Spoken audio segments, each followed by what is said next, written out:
ఆంధ్ర తెలంగాణలో తక్కువ ఫీజులతో high quality results ఇస్తున్న ఏకైక సంస్థ తిరుమల్ ఐఏఎస్ ఇన్స్టిట్యూట్.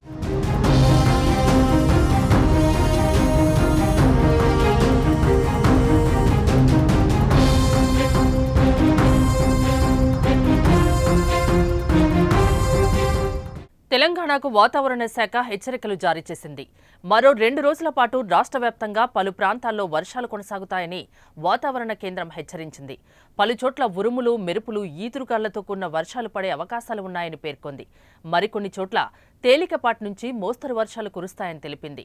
నైరుతి బంగాళాఖాతం, దక్షిణాంధ్ర తీరంలో ఉన్న ఉపరితల ఆవర్తనం సగటు సముద్ర మట్టానికి 1.5 కిలోమీటర్ల నుంచి 3.1 కిలోమీటర్ వరకు విస్తరించి ఉన్నట్లు తెలిపింది.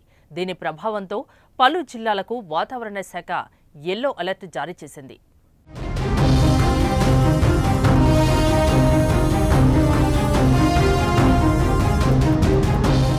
ఇక ఇవాళ ఆసిఫాబాద్, మంచిర్యాల, కొమరంభీం, నిజామాబాద్, జగిత్యాల, రాజన్న సిరిసిల్ల, కరీంనగర్, పెద్దపల్లి, కామారెడ్డి జిల్లాలో తేలికపాటి నుంచి మోస్తరు వర్షాలు కురిసే అవకాశం ఉన్నట్లు హెచ్చరించింది. ఈ క్రమంలో ఆయా జిల్లాలకు వాతావరణ కేంద్రం యెల్లో అలర్ట్ జారీ చేసింది. నవంబర్ 4 వరకు రాష్ట్రంలో వానలు కొనసాగేందుకు అవకాశాలు ఉన్నాయని వివరించింది. అయితే నిన్న కూడా పలు ప్రాంతాల్లో వర్షాలు దంచికొట్టాయి. ముఖ్యంగా ఉమ్మడి ఆదిలాబాద్, నిజామాబాద్, కరీంనగర్, మెదక్, హైదరాబాద్తో పాటు మేడ్చల్, మల్కాజ్గిరి, వికారాబాద్, జయశంకర్, భూపాలపల్లి జిల్లాల్లో తేలికపాటి నుంచి మోస్తరు వర్షాలు కురిశాయి.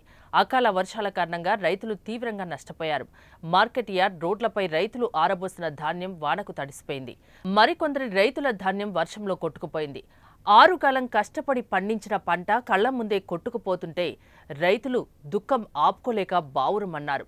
వర్షంలో కొట్టుకుపోతున్న ధాన్యాన్ని కాపాడుకునేందుకు రైతులు ఇబ్బంది పడ్డారు.